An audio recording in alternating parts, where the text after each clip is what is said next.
ഇതൊരു ഇൻഫോർമേറ്റീവ് ആയിട്ടുള്ള വീഡിയോ ആണ് കേട്ടോ. കുറേ ആൾക്കാർ എന്നെ ഫോൺ ചെയ്ത് ചോദിച്ചായിരുന്നു എങ്ങനെയാണ് AC വയറിങ് ഇടുന്നതെന്ന്. ഞാനപ്പോൾ ഇതിനു മുമ്പ് ഒരു വീഡിയോ ഇട്ടിട്ടുണ്ട്, അതിൽ കാണിച്ചിട്ടുണ്ടായിരുന്നു. പക്ഷേ അതിൽ കുറച്ച് ക്ലാരിറ്റി കുറവുണ്ടെന്നാണ് പറയുന്നത്. കാര്യം ഇങ്ങനെ വയർ അവർക്ക് കറക്റ്റ് ട്രാക്ക് ചെയ്യാൻ പറ്റുന്നില്ല എന്ന്. അപ്പം അവർക്ക് എല്ലാവർക്കും കൂടെ വേണ്ടിയുള്ളതാണ് കേട്ടോ. കറക്റ്റ് വയർ എങ്ങനെ എടുക്കാമെന്നുള്ളത് കാണിച്ചു തരാം. ഇത് വന്നിട്ട് 2007, 8, 9 വരെയുള്ള വണ്ടികൾ കിട്ടുന്ന വയറിങ്ങാണ് കേട്ടോ.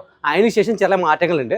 അതിന് മുമ്പുള്ള വണ്ടികളുടെ വയറിങ്ങാണ് ഞാൻ ഇപ്പോൾ കാണിക്കുന്നത്. ഇത് ഫോളോ ചെയ്താൽ നിങ്ങൾക്ക് ആ വണ്ടികൾ സ്റ്റാൻഡേർഡിൽ AC നല്ല കൂളായിട്ട് കമ്പനി ഫിറ്റ്മെൻറ്റ് എങ്ങനെ ചെയ്യുന്നോ അത് കണക്ക് ചെയ്യാൻ പറ്റും. അപ്പോൾ വന്നോളൂ, ഞാനത് കാണിച്ചു തരാം. എല്ലാവർക്കും ഡൗട്ടുള്ളത് എവിടെയാണെന്ന് വെച്ച് കഴിഞ്ഞാൽ ഇതിൻ്റെ ഈ എൻജിൻ റൂമിനകത്തൊരു കിറ്റ് വരും, അതെങ്ങനെയാണെന്നുള്ളതാണ്. അതാണ് ഞാൻ ഇതിൽ കാണിച്ചു തരുന്നത്. അപ്പോൾ വന്നോളൂ.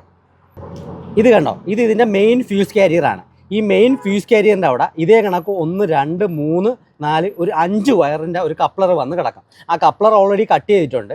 അതിൽ കളർ കോഡ് ബേസ് ചെയ്ത് ഞാൻ ഇതിൻ്റെ കണക്ഷൻ എങ്ങനെയാണെന്ന് പറഞ്ഞുതരാം. നോക്കൂ, ഇതിലൊരു ഗ്രീൻ കളർ വയർ ഉണ്ടാവും, ഗ്രീനിൽ വൈറ്റ് ഉണ്ടാവും.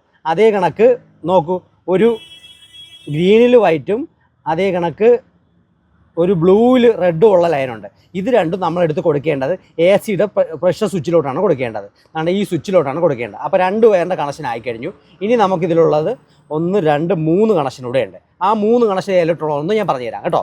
അതിൽ നമ്മൾ ഡ്രൈവ് റിലേ, അതായത് ഈ റിലേ ആണ് നമുക്ക് AC-യുടെ കംപ്രസറിന് സ്വിച്ചിങ് ഓണിനായിട്ട് കൊടുക്കുന്നത്.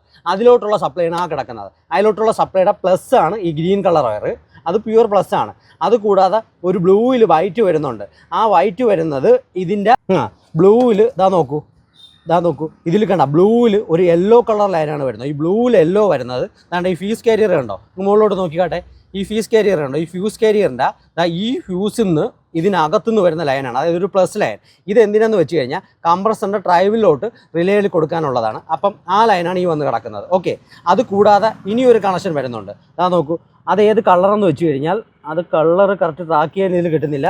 എന്നാലും ഞാൻ പറഞ്ഞുതരാം, ഒരു ചാര നിറത്തിലൊരു ബ്ലാക്ക് ലൈൻ വരുന്നതാണ്. ആ ലൈൻ ഈ ECM എന്ന് വരുന്ന നെഗറ്റീവ് വോൾട്ടേജാണ്. ആ ECM എന്ന് വരുന്ന നെഗറ്റീവ് വോൾട്ടേജാണ് ഈ റിലേ ഡ്രൈവ് ചെയ്യാനായിട്ട് ഉപയോഗിക്കുന്നത്. ഈ റിലേ ഇപ്പം ഞാൻ പുറത്തിട്ട് കാണിക്കുന്നതാണ്. ഈ റിലേ കണ്ടോ, ഈ ഫ്യൂസ് ബോക്സിൻ്റെ ഈ ഒരു പോയിന്റിൽ നമുക്ക് ഇടാൻ പറ്റും. ഇവിടെ ഇട്ട് കഴിഞ്ഞാൽ റിലേ ഓട്ടോമാറ്റിക്കായിട്ട് ഒറിജിനൽ കമ്പനിയിൽ നിന്ന് എങ്ങനെ ഇറങ്ങുന്നോ അതേ കണക്ക് തന്നെ ഫിറ്റിങ്ങും വരും, അതേ കണക്ക് തന്നെ ഡ്രൈവ് ചെയ്യാൻ പറ്റും. ഈ റിലേ എന്നുള്ള ഔട്ടായിട്ട് നമ്മൾ എടുക്കേണ്ടത് ദാണ്ട ഈ ലൈനാണ്. ഈ ലൈനിനെ ഔട്ടായിട്ട് എടുത്ത് നേരെ കംപ്രസറിൻ്റെ ക്ലച്ചിലോട്ട് കൊടുക്കുക.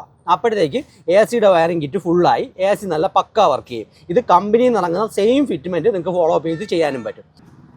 അപ്പോൾ ഈ വീഡിയോ എല്ലാവർക്കും ഉപകാരപ്പെട്ടു എന്ന് കരുതുന്നു.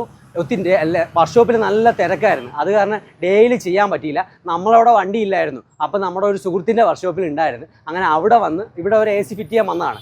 അവിടെ വന്ന് നിങ്ങൾക്ക് കാണിച്ചു തരാൻ വേണ്ടി ഞാൻ വീഡിയോ എടുത്താണ്. അപ്പോൾ എനിവേ, താങ്ക്സ് ഫോർ വാച്ചിങ്.